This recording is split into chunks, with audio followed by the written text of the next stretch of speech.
Bersama saya Syah Putra Razali dalam rancangan bukan bersama Putra Razali. Bersama saya Abang Bob dalam rancangan Mari Belajar Menjadi Gemuk. So bersama saya wawancara hari ini iaitu Ba. Apa khabar Ba? Ya, apa khabar semua?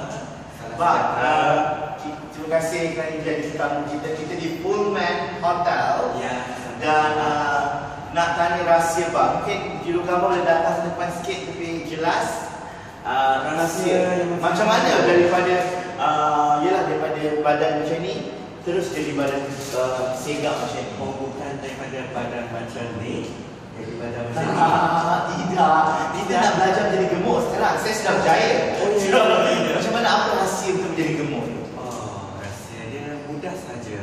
Anda hanya perlu makan, dah makan.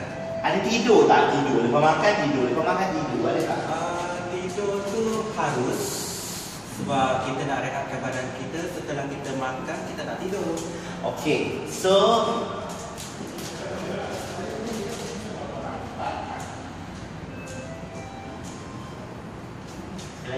Alah.